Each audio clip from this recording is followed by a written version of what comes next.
get started. We've got a lot of stuff that we'd like to get done. Who knows if that's really going to happen, but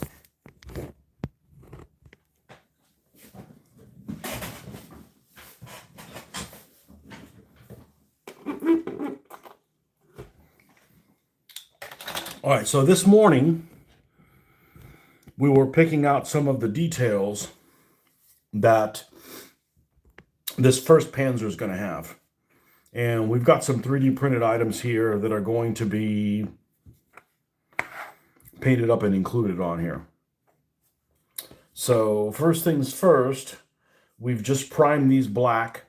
So what we're going to do is we're going to, and I airbrush this stuff, but you could totally dry brush it because that's how I did the first couple of my tanks before I had an airbrush.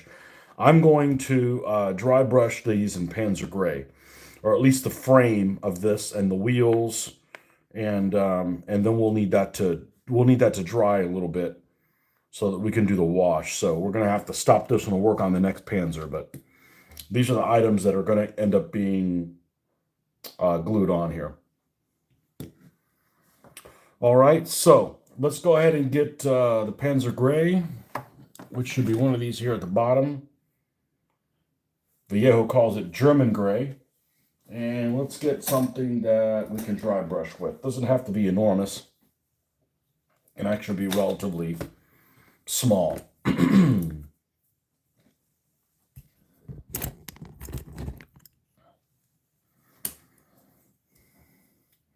And let's not make that mistake of putting the live paint on here. It's too easy to transfer onto something else you don't want it to be on.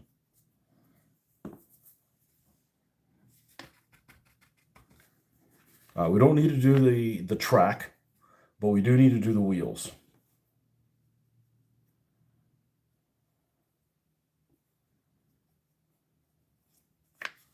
And we do need to do the frame that these jerry cans and things are on it. And if we get a little bit on some other stuff, it doesn't really matter.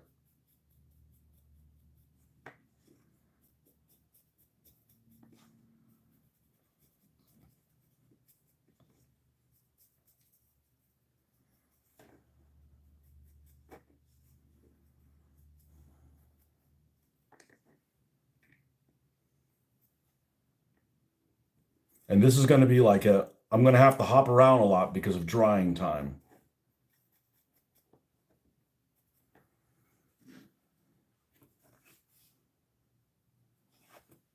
Unfortunately.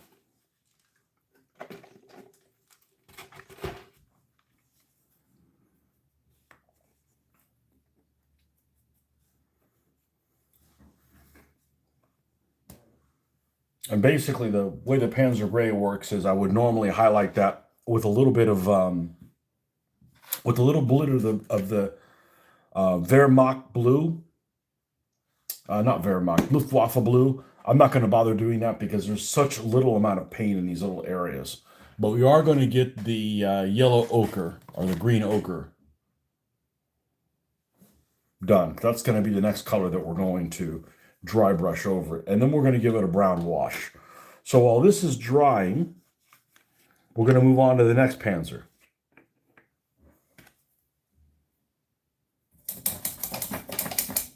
Okay, in the next Panzer, I had to cut this short because I had to go to the salt mines.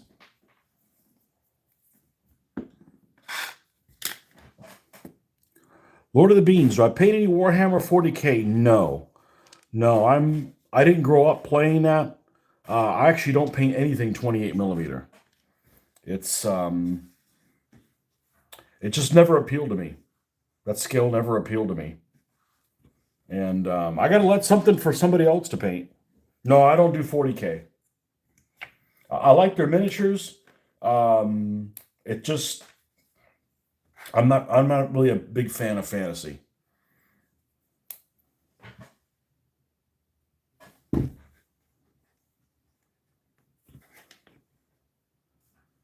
So we're going to put this down. I don't even do 28 millimeter. It's too big. And when I started doing World War II, there wasn't anything in that scale for World War II. There was, I think, only like one manufacturer, and they look kind of funky. Now there's a lot of options. Now, if you like 28 millimeter, there's a lot of options for you guys. But in the early 90s, not really. Do we have one more? I thought I had one more. I need something to just get this up off the... Let's just move them a little bit closer. We're just going to prime them. And, you know, the next time I do something like this, I'll probably glue them on and then paint them on there. But I didn't know, these are the first vehicles I've done that actually came with extra stuff for them, that I just want to make them individually different. So we're going to shake the Vallejo primer here. This stuff is, a lot of people don't like this stuff. This stuff is great hand painting it. It doesn't leave any bubbles or anything like that. It doesn't misbehave. Airbrushing with it's a little tricky. But hand painting, I really like it. It's a little tricky. I've got the hang of it, but it took me a while to get the hang of it because it's kind of thick. Jared, which manufacturer is that tank? It appears to have a lot of extra detail on top, cables, etc. So it is the designer of the tank. It's a 3D print. And the designer of the tank is a gentleman from France. And the name of his company is called Counlan Models. Counlane. It's spelled Counlane. Counlane. And he doesn't make a ton of things. Like he's got Shermans and some Panzer IIIs, and you know he's got some Panzer IVs, but no, I don't think he even makes a D. He may make a D, but he doesn't make any Panzer IVs with a little box on the back of the turret. So it's really early war stuff. French. He's got some Shermans he just released, but whatever he makes is stellar. And he actually designed these things for 1/56 scale, or so he says. And but my 3D printer, the guy that does the 3D printing here in the States, has access to several different manufacturers, this one being one of them, and he can print them in whatever scale. And I'm like, well, I want stuff for 1/72. And as soon as I found out somebody that could print, they could print in resin in the States, so I don't have this exorbitant shipping fee, I was game. But the Counlan stuff it's just incredible. It's got more detail than 1/35 scale stuff.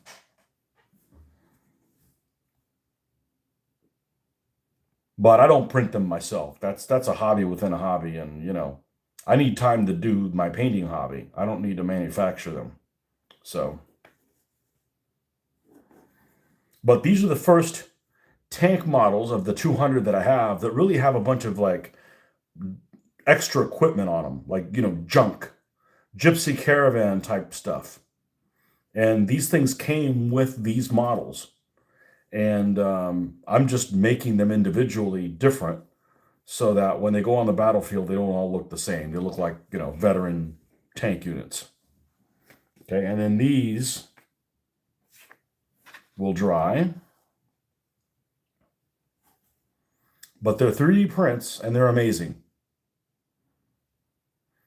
And the guy that I used to 3D print, his material that he uses is incredible. It's almost rubbery a little bit. Meaning it's gonna give a little before it snaps and breaks, like, you know, resin or something like that. Although I'm sure it's some kind of a resin.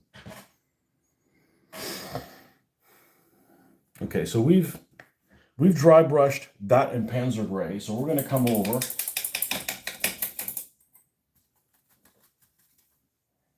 We could probably just even use this. Let's put this away. We're going to be like, okay, on, off, put this down, put the other one up. And we're going to grab the green ochre. Because these Africa Corps tanks are all painted like they were gray originally. And then I dry brushed this on it, like, this either they got weathered in the field or they just gave them a quick, like, treatment so they could blend into the desert, and then off they went. And then I like the look that they have is like, is it paint that faded, or is it yellow paint that was put on that wasn't put on very well, or it can be any of those things. So we're just interested in the Panzer gray parts of it. We're going to go over it like so. The tracks don't get that. And then really the only thing I'm interested in here is the frame of these bed rolls and jerry cans or what have you. If I get some of it on other places, that's fine, but it's going to get repainted. These jerry cans, I don't know what color I'm going to do the jerry cans. I haven't thought that far ahead.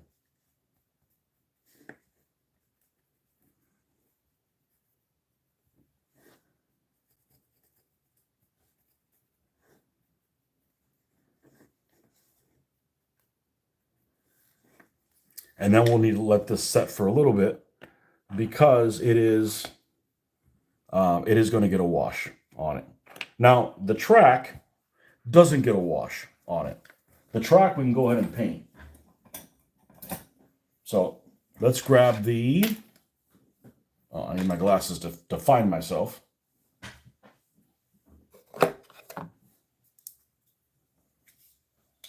But these things are incredible. The amount of detail these things have is insane. It's just absolutely insane.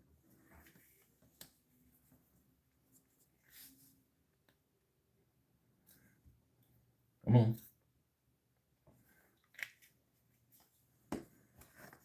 This is the only piece of track on this one? Yes, okay.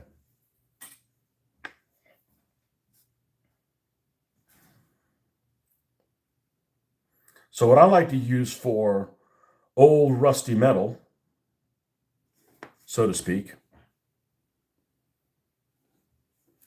is this color, which used to be called German SS Camel Black. It's not really black at all. It's brown. It's probably one of the colors of the P dot camo or something like that on SS vest, on the SS smocks or something like that. But I find that it looks like what I want it to look like, old rust or something like that.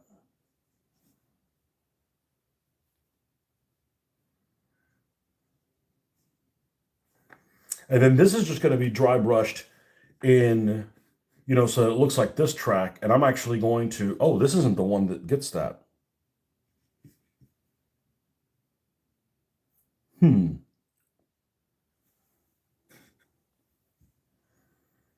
That isn't the one that gets that. Because this has the crooked, this has this Africa Corps symbol on it. I don't want to cover that up. Maybe I need to grab a, no, that's the Panzer II. That's the 3G. There's the 3H. Let's see if I can find a bigger.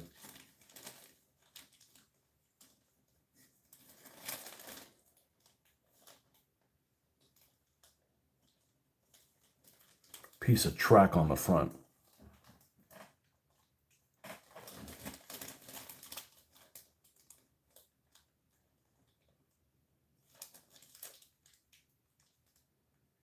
Here it is. I need the one that has this bracket.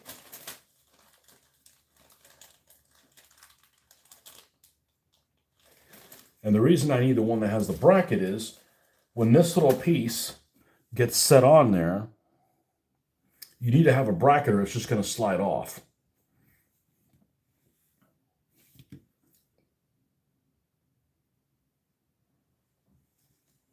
And this one doesn't have it. Damn it, man. All right, well, let me remove that.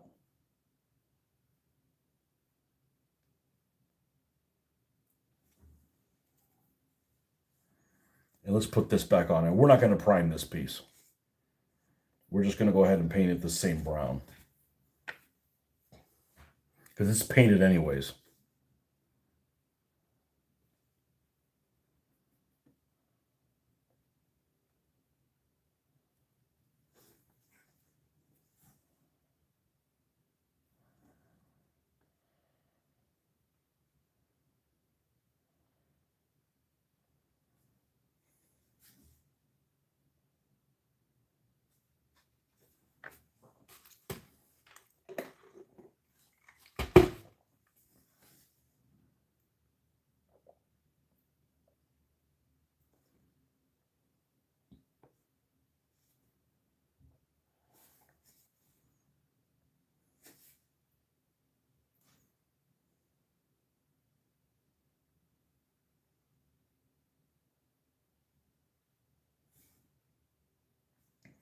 And also, it's hard to pick out what little details each tank is going to have when you've only bought one of them.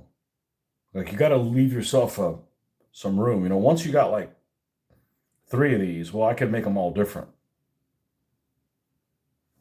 And I don't feel like I have to put all this stuff on one vehicle. Because there's some pieces that look unique, that if you put them on every vehicle, it's going to look weird.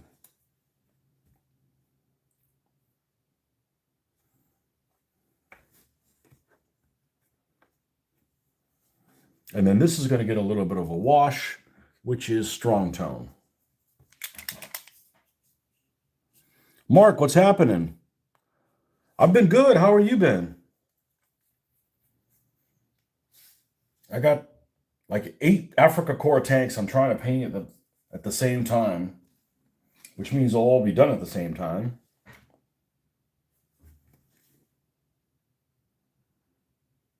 Went from never painting any Africa Corps stuff to like, I got to come up with my paint scheme for them, and they've been really happy with it. Okay, so that's going to get a wash of that. This is also going to get a wash. I was actually thinking about you the other day, man. I think yesterday morning or this morning or something like that. Man, you haven't been here in a while, but of course, where you live, you might be doing a lot of shoveling. You might be part of your own road crew.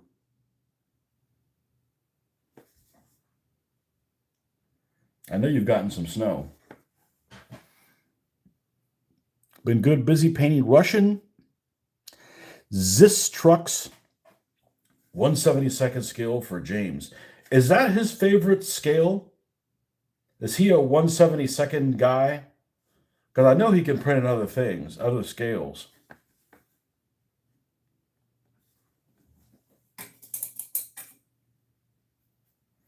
Has he gotten his resin printer yet?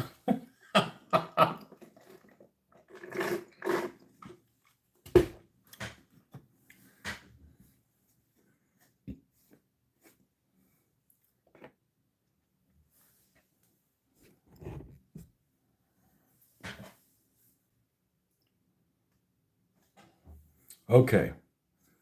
So that's that. This is still wet. So now, of course, we need to. I'm out of bottle tops. I need something to put these little things on. I guess, you know,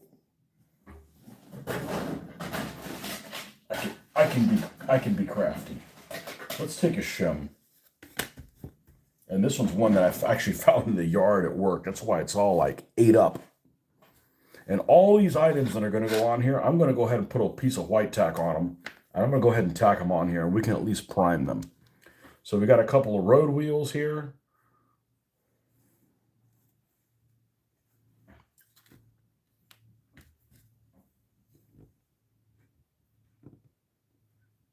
You're from India. Man, it's early there, isn't it?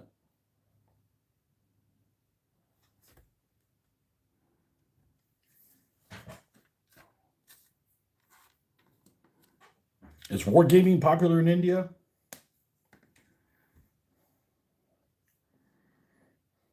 Eventually, we'll probably do some Indian troops for the desert. Let's see, put this little stuff far away from itself.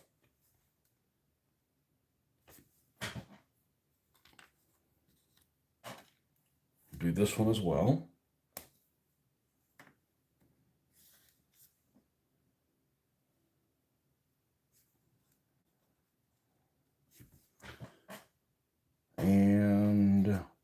This is this frame that broke. I'm going to leave that alone because I think I need to do that last.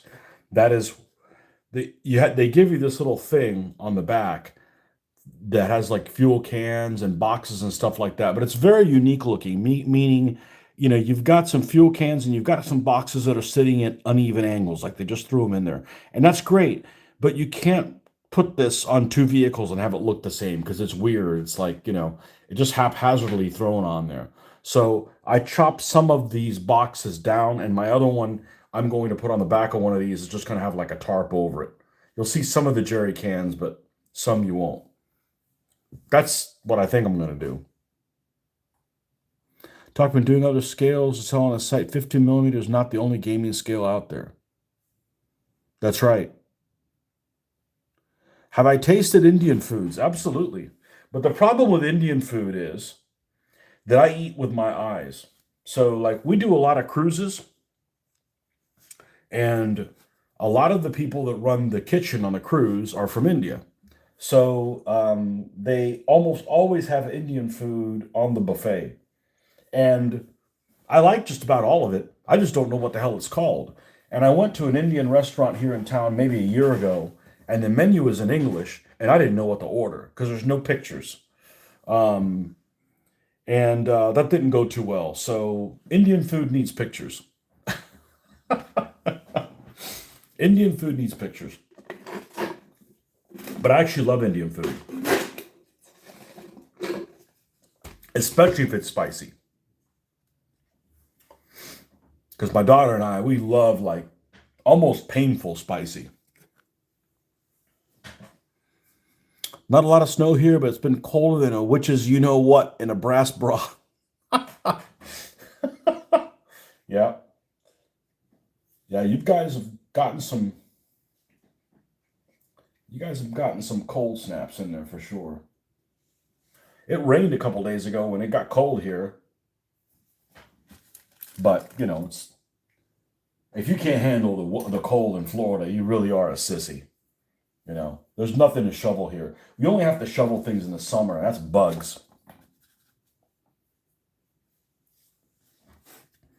I welcome the cold. I haven't, my RAC hasn't been on in months, probably. I remember one time when during the winter time, we didn't turn on the heat. I don't believe in the heater. And it was 53 degrees in the house. I'm like, you know how much you got to pay for your thermostat to be at 53 degrees and it's free? I'm like, that's all. Because I love wearing long sleeves and stuff. And I just can't. I get warm too easy. Now, what I don't like is the dryness. So the part of the world that you live, I'd probably have a tough time because your cold is pretty dry, I would imagine. I went to Europe and it was recently, and it was moist and cold, and that I'm a fan of that.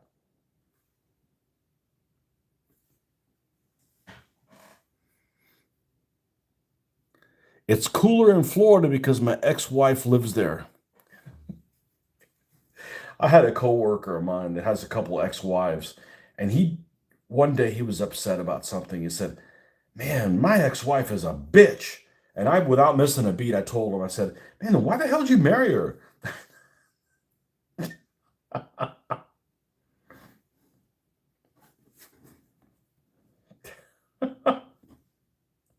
Duh.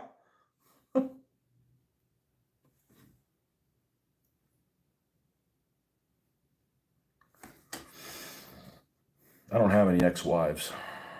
Thank goodness. One wife's enough.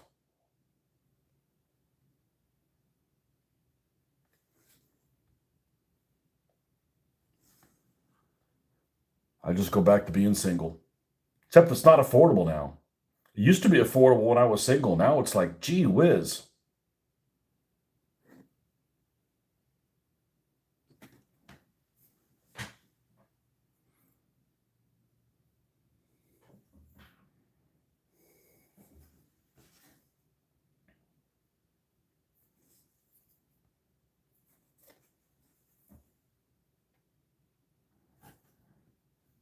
That's something nice if I called her that.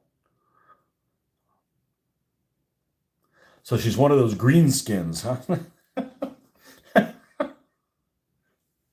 Isn't that what Games Workshop calls their goblins or something like that? The green skins. I always thought it was strange that when I first encountered Games Workshop, or Citadel as they used to be called, maybe they're always called Games Workshop. We always referred to them as Citadel Paint, um, Citadel Miniatures. Anyhow, when I first encountered them, I really wasn't into fantasy, but the first thing I noticed is like, aren't orcs supposed to be like brown? Why are they green just like goblins? I'm like, that seems silly.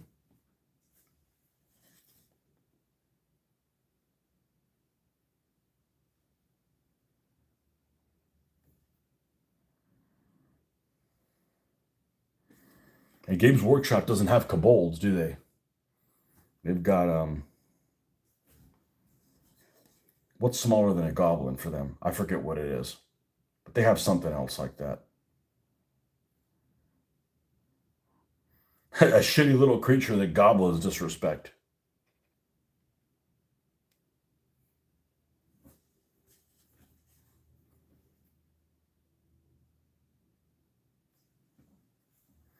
Nine people on there. The question is Rick one of them? Calling all Ricks.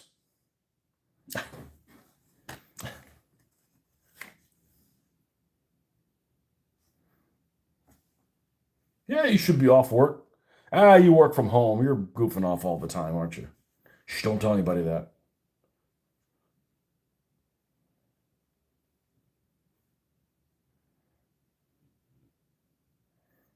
I try to play fantasy games, but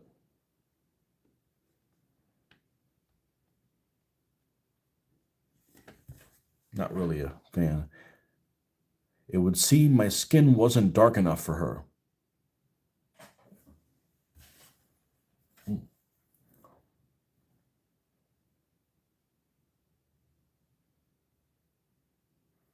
Well, did she get any of your toys? Ex-wife.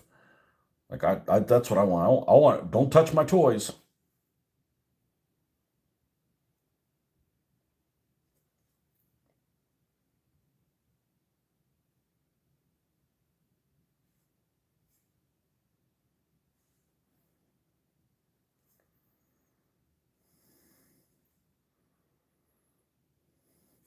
Man, I've been playing at least this last week that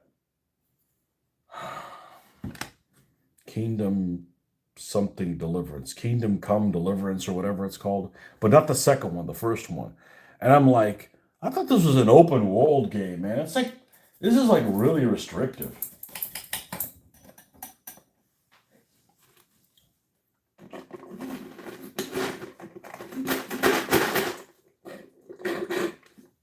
And hard too.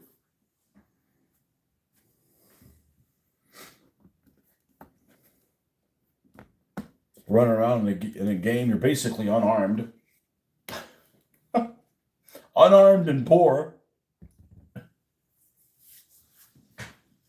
I mean, I'm okay being challenged, but man, I'd like to whoop somebody's butt too, you know. Okay, now these are dry enough that I can go ahead and paint the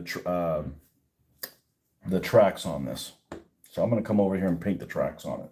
I hate hopping around like this, like I'm schizophrenic or something. ADHD painter. No, I don't have ADHD, but it's giving it to me, having to hop around because of drying cycles.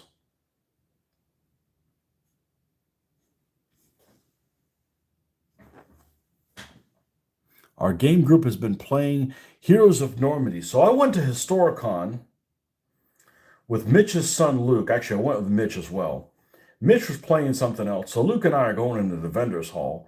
And this was, God, when was this? This must have been 6 years ago, maybe 7 years ago. And they're doing a demo of Heroes of Normandy, which is a beautiful looking game. Now, one strike against Heroes of Normandy. And before I finish saying the sentence, I will give it a shot again. But my first watch of Kelly's Heroes, I absolutely hated it. And I like all the actors. I just absolutely hated how the feel of the movie.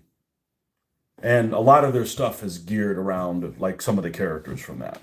But anyhow, but regardless, so we're playing this scenario and they're teaching us how to play the game, and we find all these loopholes in the game. And we're like, oh, well, nobody's ever tried to do that. I'm like, well, how did somebody not try to do that?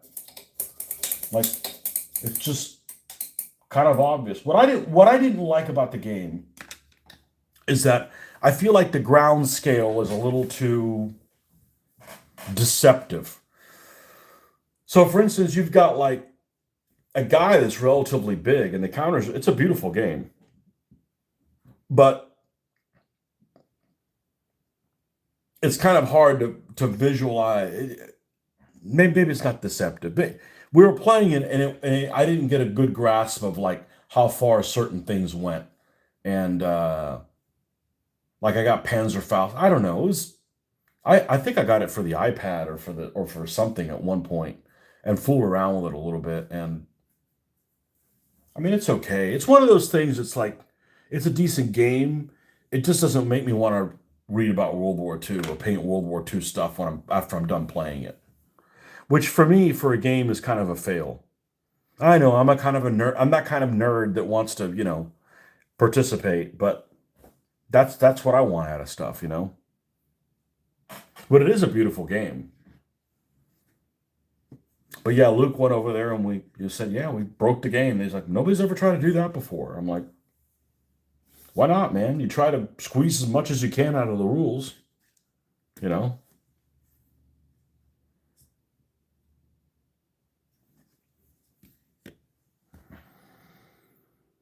Okay, now this is the one that's going to be on the front here. I don't know how long this is going to take to dry. Maybe not that long because it's such a small area. That would be very nice. Let's push our luck. It's such a small little thing. It's the only thing I don't like about using the brown wash. Okay, this is the last one we did, the ochre. So now we're going to go in with a sand, dark sand, and we're going to dry brush dark sand gently, wherever the heck it might be. And then pale sand is the final layer. The one I always wanted to play was Sergeants. I never got a chance to play Sergeants. They were demoing it at Historicon, but I was too busy involved in other stuff to get a chance to play Sergeants. And the only thing I didn't like about Sergeants is that the battlefield, although it looked really cool, was really glossy.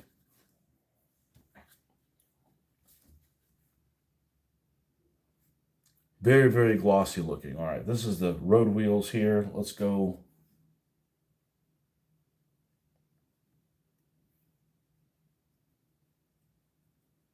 Gentle on that.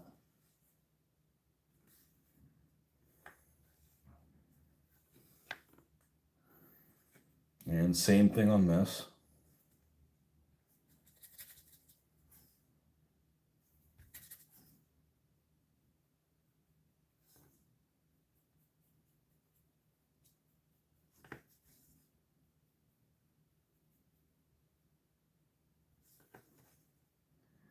It's like, what's that game? What's Richard Borg's game?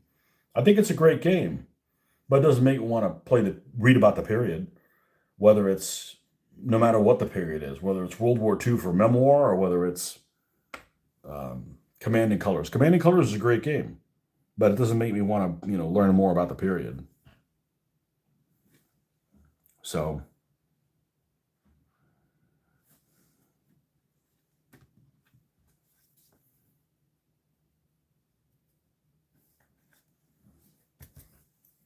and then the pale sand is the final color. Wrong one.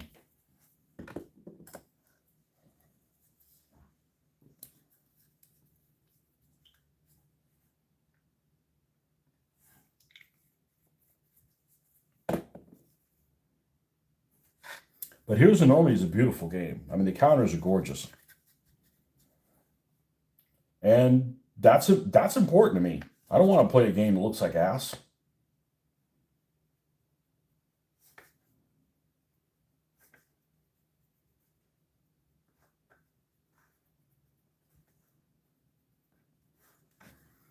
Now on this track,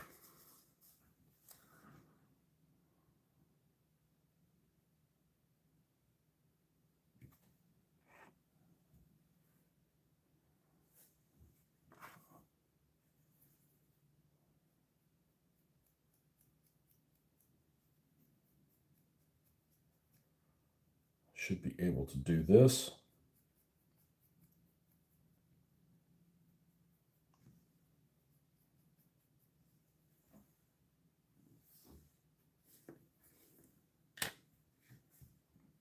And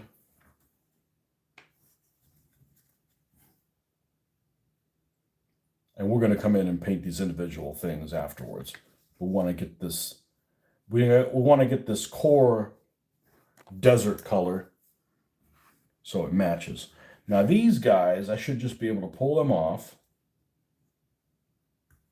And let's see how they look where they're supposed to go, because they need to go here.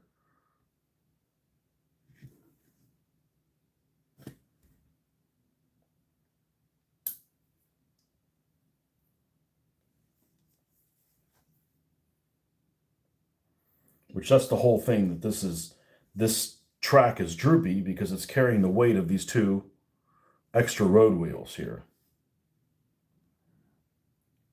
Those are going to be glued in like that. This spare track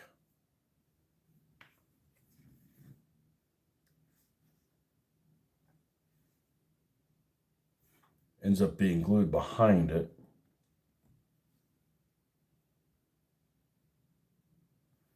Like so, and then this goes in front of it.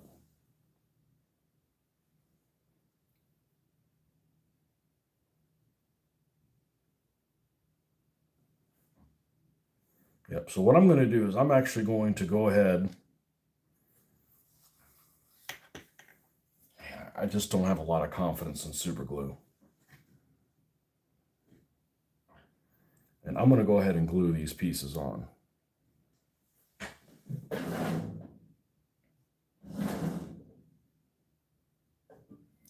Now, I'm going to use epoxy. I'm going to use epoxy because I don't have to worry about it.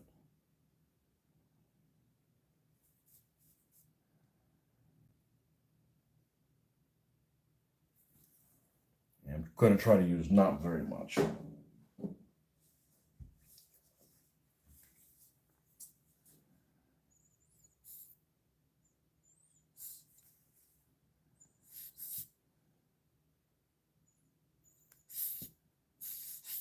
Come on.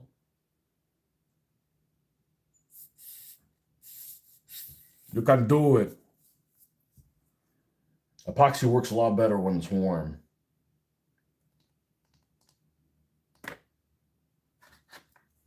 Okay, close that up. Let's get our needle, or one of them.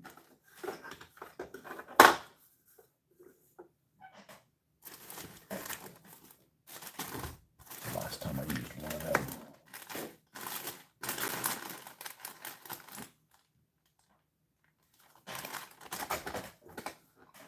Not what it should be. No problem. We'll use a dulled X-Acto blade.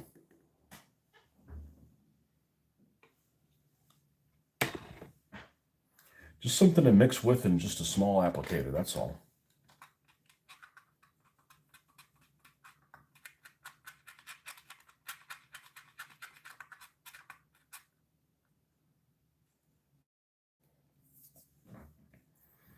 And I'm going to take this. This is going to need more paint on it.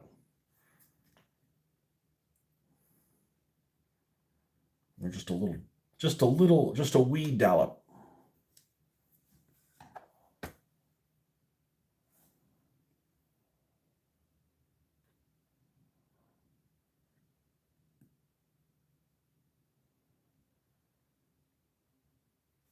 Except this needs to be turned the other way around. the teeth are it's sitting on the teeth. There we go. Okay. And then how is that going to attach? At what point does this need to attach? Okay, that one's there. This one's there. So I'm going to take a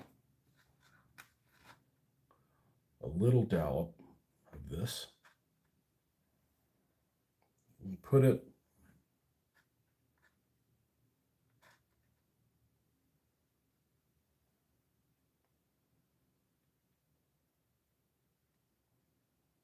right there.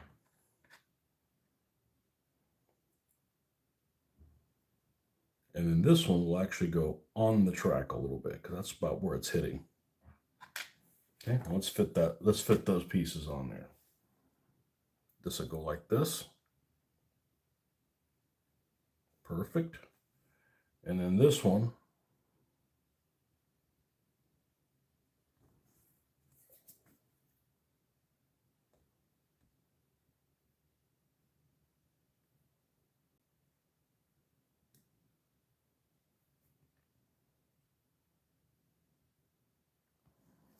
will go like so.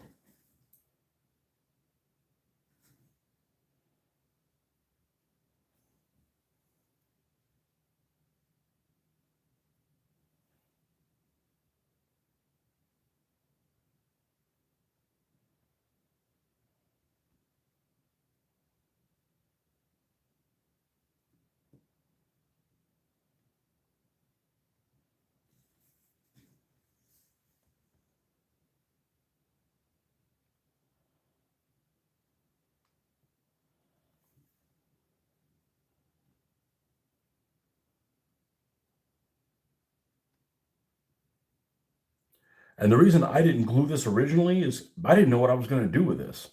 I didn't even know if the paint scheme and how I was going to paint these I was going to be happy with. Well, that wasn't an issue, but I didn't know what I was putting it together.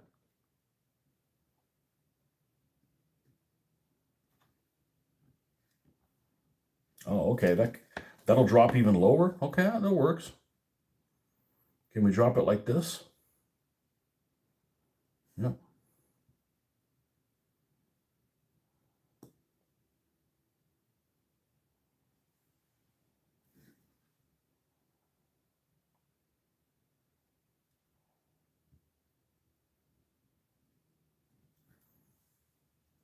Okay, that's what the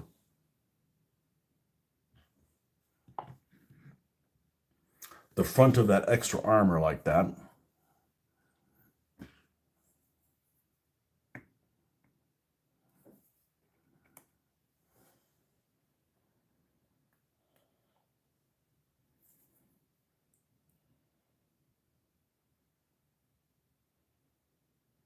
Now, the only thing I don't like about epoxy is sometimes you got to rush, and I don't like being rushed while I'm doing my hobby.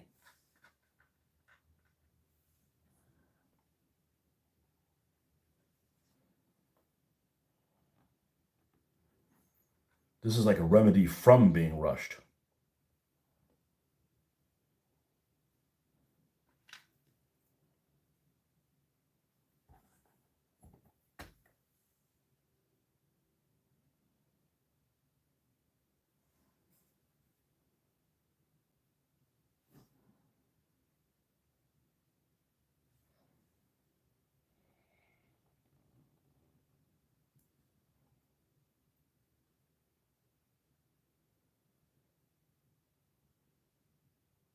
Okay.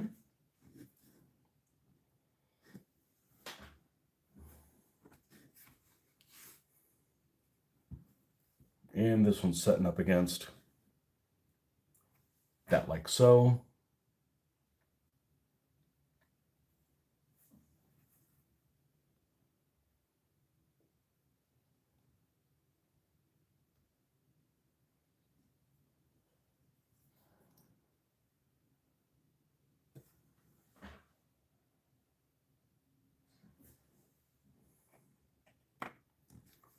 And this little bag, if I remember correctly, this little bag goes like this.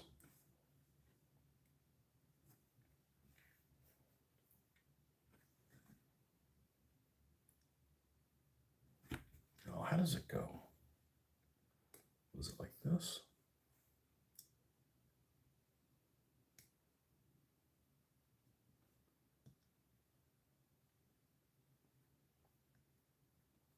I'm not sure. I don't think it was the one on the roof. So I didn't like the way it looked on the roof.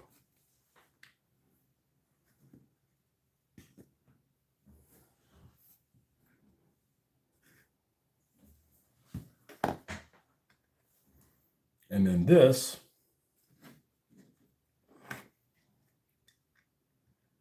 will end up sitting back here.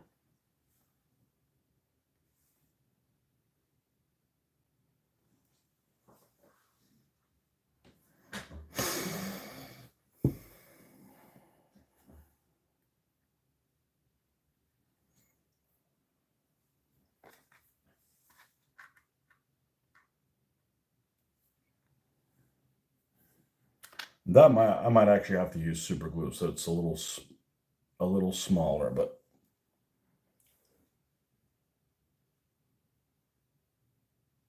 that sits like that. Let's try that. Let's not use the super glue. Let's not use that green super glue. Let's use the standard one.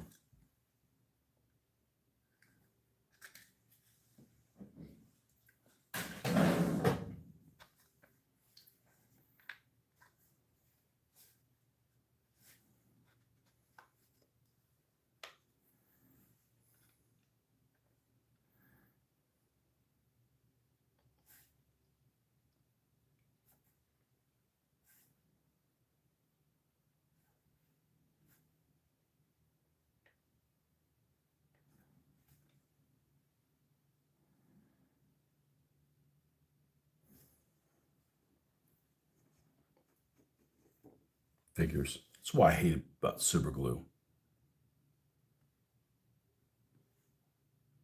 I'm pretty careful and I still manage to screw it up.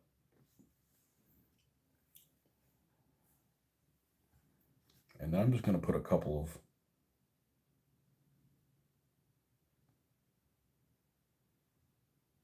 dots there on the back. Now,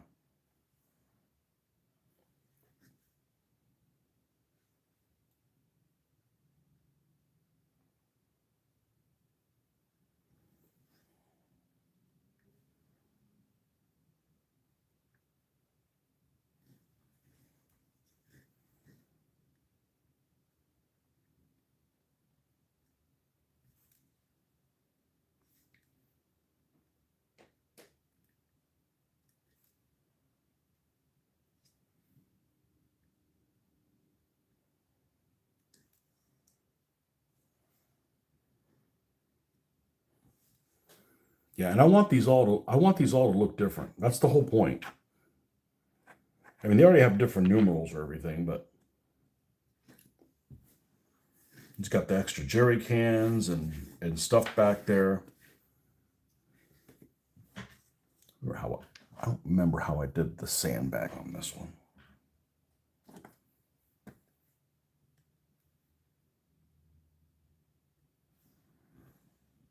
Might have been like that.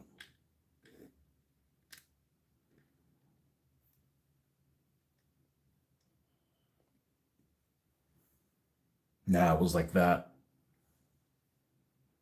That's how it was. Well, I'm probably going to paint these separate just so it's not that much of an issue.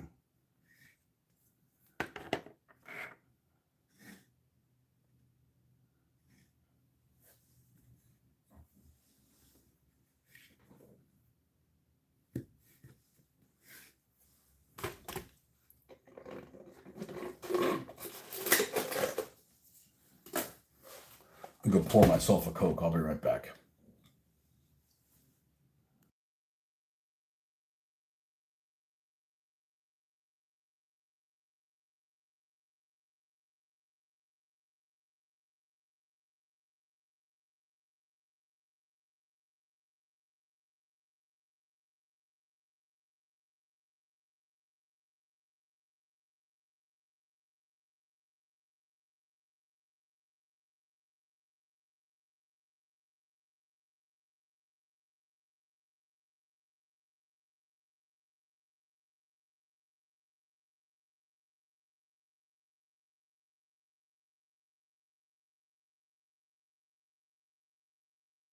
I was trying to get with volume. All these are labeled to the best of my ability with the research that I've done as the 15th Panzer Division during Operation Crusader.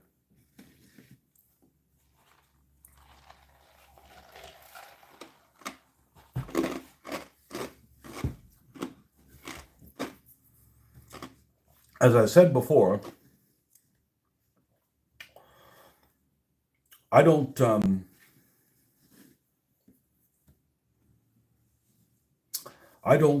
really like the numbering system that either one of the Panzer divisions used for the Afrika Korps. The 5th Light Division, which ended up becoming the 5th Light Division, which had the 5th Panzer Regiment, which ended up becoming the 21st Panzer Division, had really big numerals on the side of their turret that went over everything. So they went over the entire side, and if they went over the doors, they went over the doors. And it just looks terrible. Even when you do it right, it looks terrible. And that's either a nightmare to paint or a nightmare for decals. Because you can get the microset to get it to conform to the shape of the turret.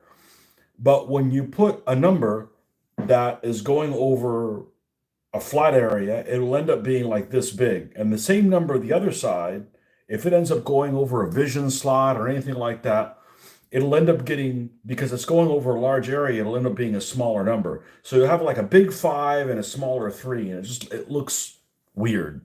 It looks weird. That's actually happened on the vehicle I have. I think my Panzer IV F2 is that way. And it annoys me. And I swore I was never going to do it again. Here's an example. This is 531, right? And this is just one vision. Oh my God, this model looks like shit. You get used to looking at the amount of detail these have. This looks terrible. This is a Hasegawa, which are not bad models, but man, it looks like plain Jane. You look at the numbers on there, and it's backwards. There's nothing I can do about that. But see how that 3 is significantly smaller? Because it's going over that vision, the block, the vision block. And it's actually a little area that actually will flip open like this. So you can like look out of the side of the turret. They stopped doing that after a while because it ended up creating a weak point. And some, like these, end up having a little slot in the middle of that vision slot, that vision flap. So you can actually look through that slot and not have to flip that thing open. If it's solid, you're gonna have to, open it. And they just eventually in the Model G ended up doing away with that. Boy, this looks like trash. Boy, oh man. I was not expecting that. Yeah, your body gets used to, it acclimates to things. But if you go over any of those things, that number gets reduced smaller. So I don't know how you're supposed to do that other than to hand paint them. I don't know how you're supposed to do it other than hand paint them. Now I hand painted all these numbers. I don't regret it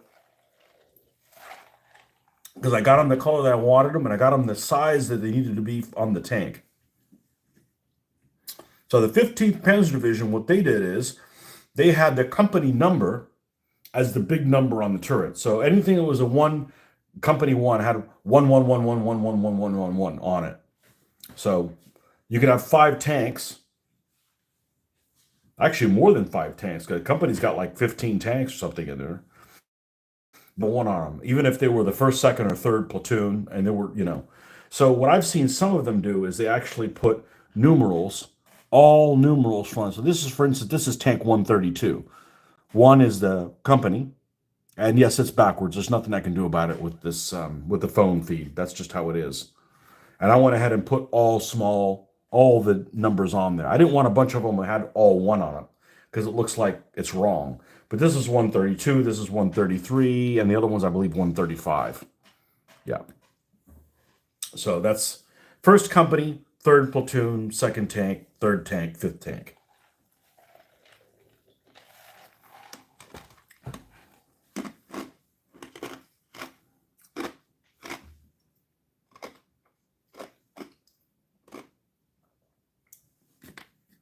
All right.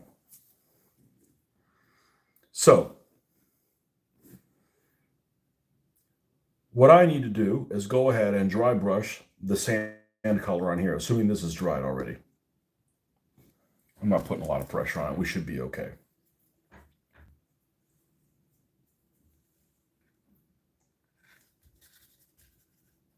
Although I think I may want to use something a little bit more. Oh, you know what? We bought these the other day. And my detail brush, assuming I can reach it. Yeah, the detail brushes last forever. But these dry brushing ones. You guys live in the United States, I definitely recommend getting these. They have these at Hobby Lobby. It's called Royal Langnickel, whatever the hell a Langnickel is. It's the royal version of it. And you run $6 unless they're on sale. And this is a pretty good value. It's like 50 cents a brush. I've been really happy with these. Available at Hobby Lobby. Maybe they're available somewhere else too. Made in China like everything else. But golden tackle on. I've been really happy with these. And this is perfect. It's a little bit smaller than the normal size. I don't buy expensive brushes. There's nowhere here to buy them. Even if I wanted to. So we're going to take this little brush here, which is dry brushy like. And we're going to take... Oh, already fucked up. We're going to take the pale sand and go over it.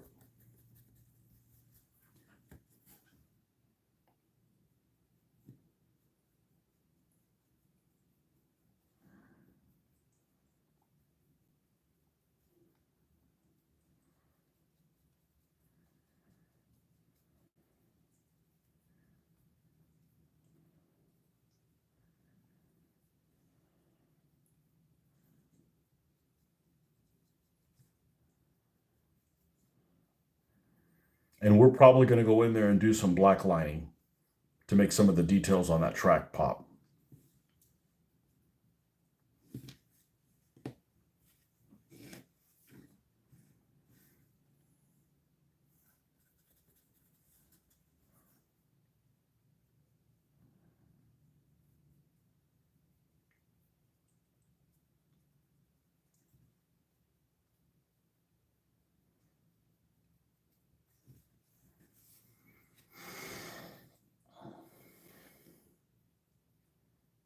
This stayed attached fairly well.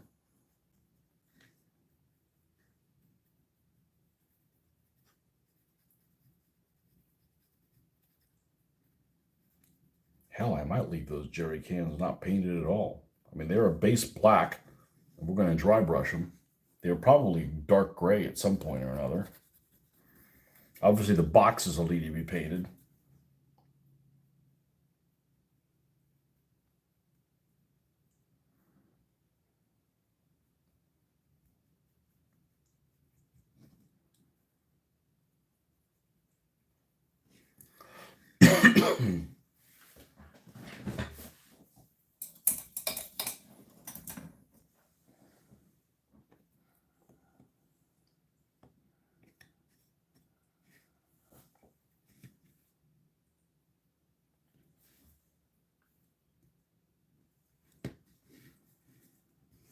So both of these look even different from the front.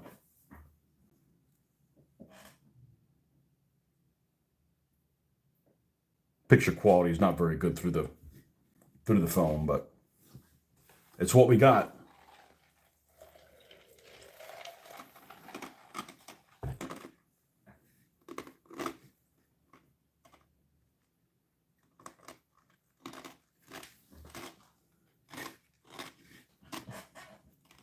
And then the other one,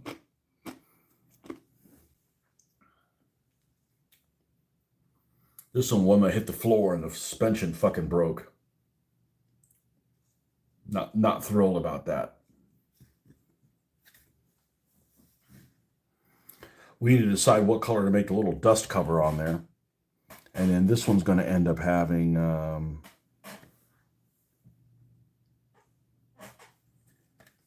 believe we've got it's got to have these two things as well.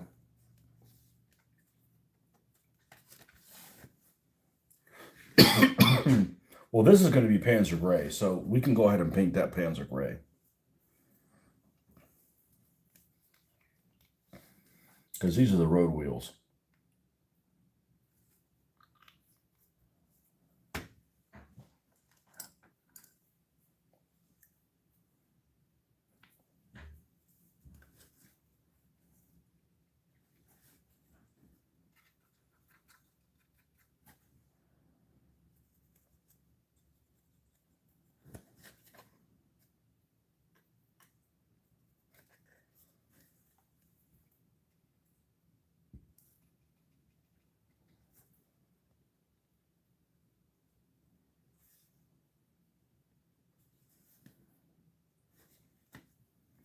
And with it, for that to dry a little bit, because we need a dry brush ochre on top of it.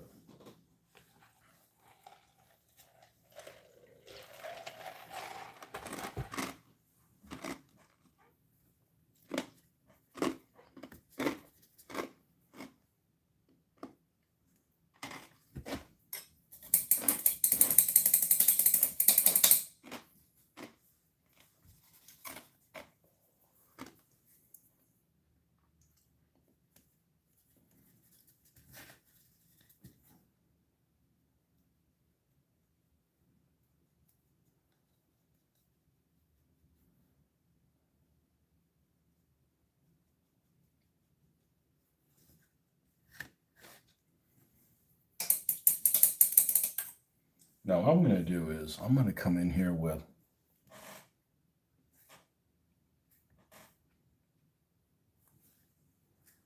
this watered down ochre.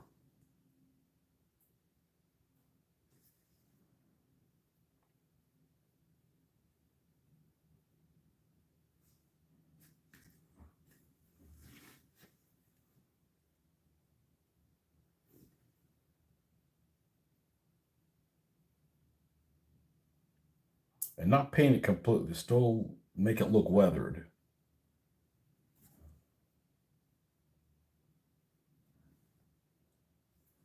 It doesn't have any there, but it does have it here.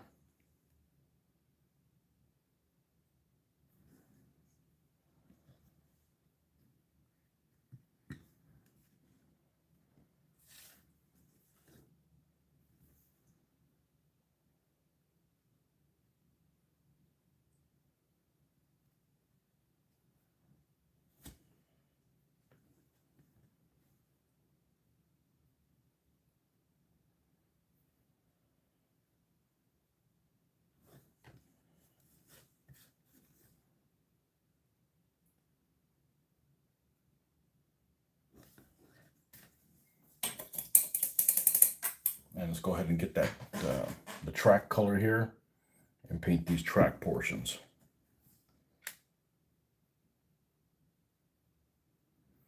And then once we get all the H's painted, then we'll go back and do the G's.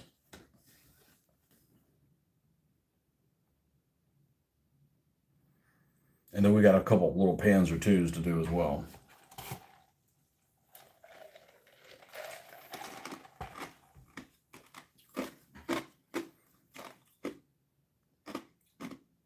Well, Rick never said anything on the other a little while ago, so I guess he wasn't on.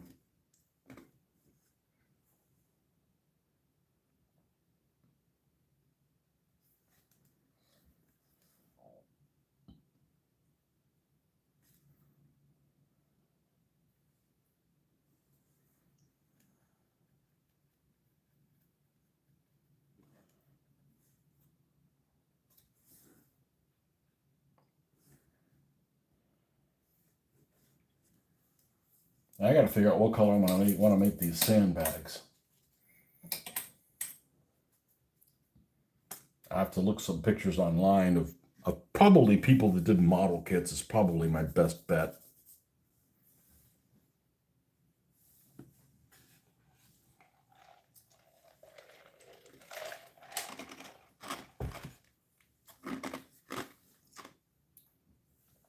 Got this little bit of, we don't have any of that left, do we? Nope.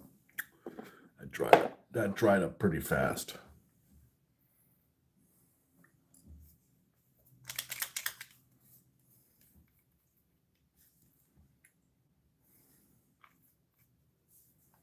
Strong tone.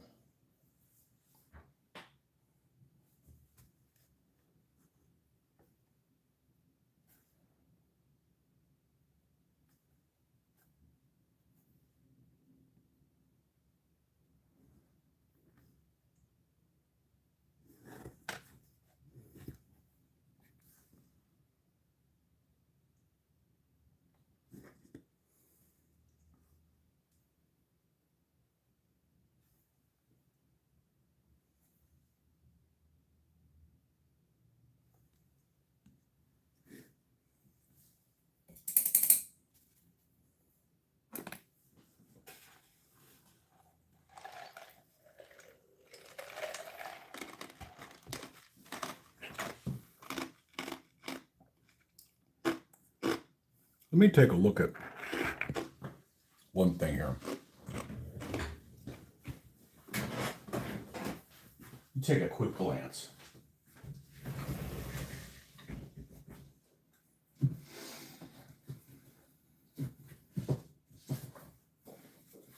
The Panzer III in action.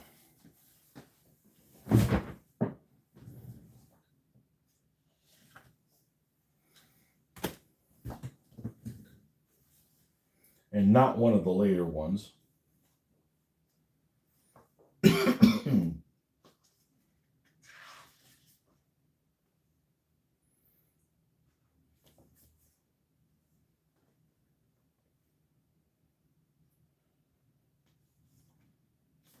here it has the sandbags, almost like a light green color.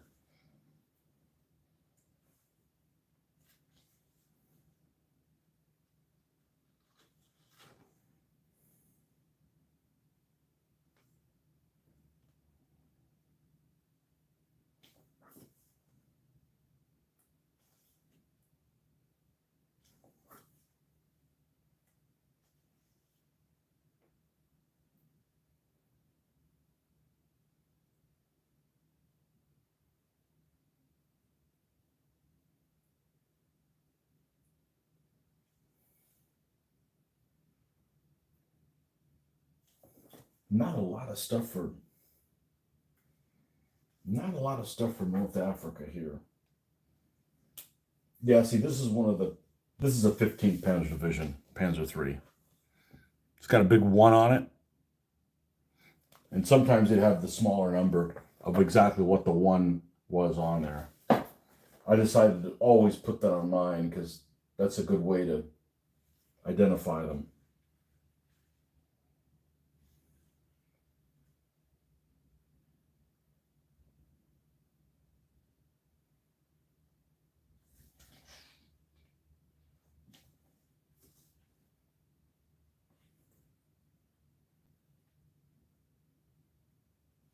Yeah, here's the thing on the front with the tracks bulged in there with the road wheels. Yep.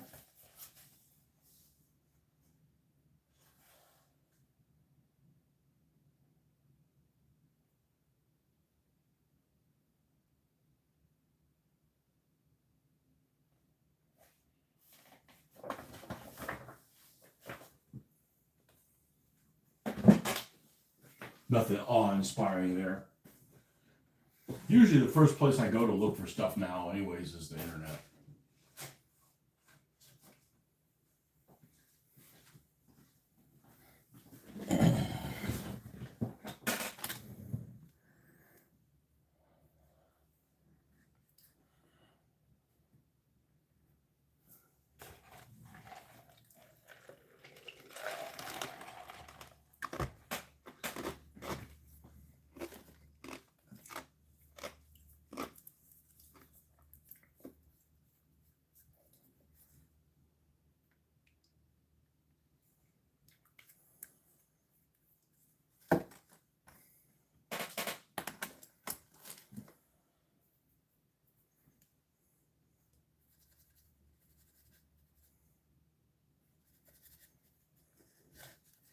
So I'd like to finish these guys up this weekend, but we'll see if that's even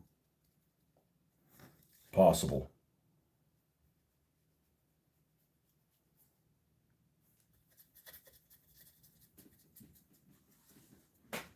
We certainly don't want to rush and not be happy with how they turned out.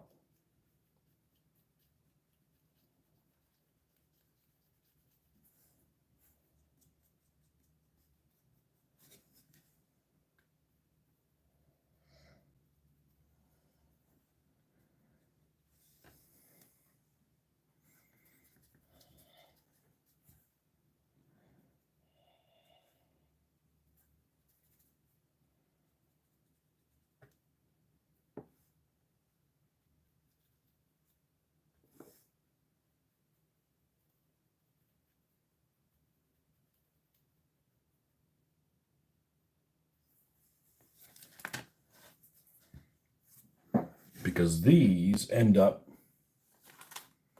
getting put in the same location as the other ones.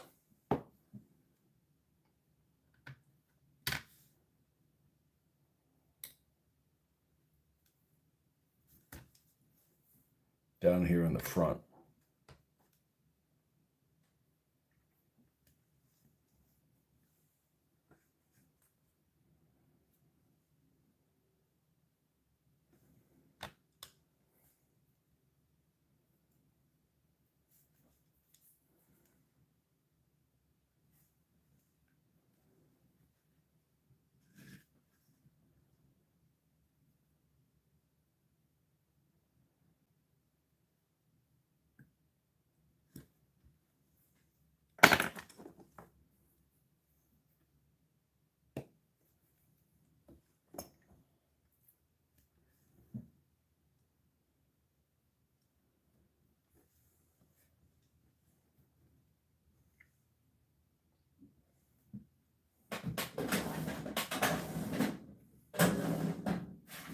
Here it is. Like, where the hell did it go?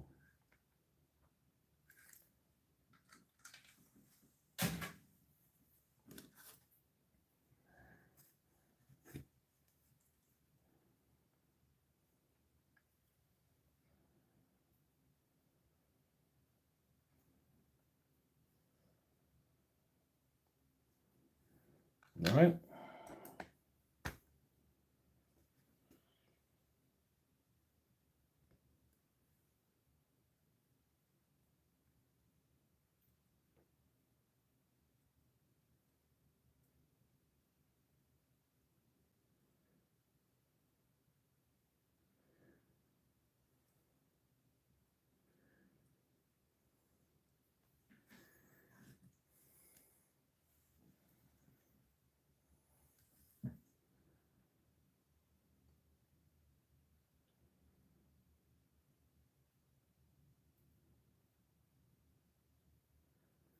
And then what I'm going to do is I'm going to put a little bit of super glue here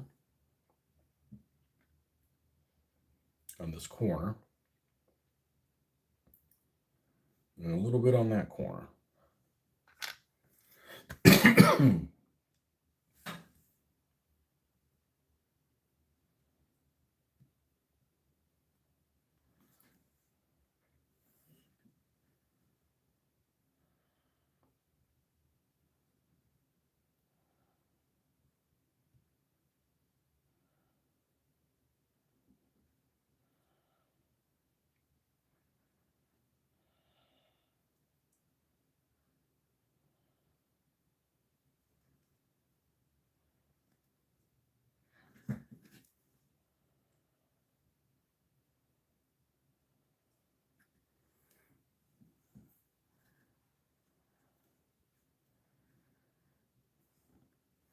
And this one will end up having,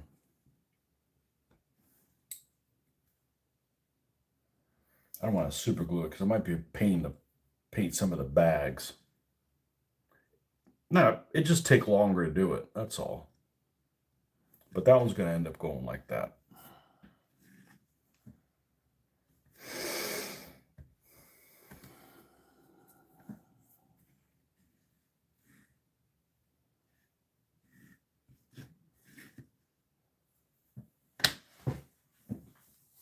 But anyhow, how long have we been on here? A little over an hour. Right. Well, I'm going to call this one, and then we'll see you guys, you morning people that show up in the morning. We'll do this again in the morning. All right, folks. Thanks for stopping by. Bye-bye.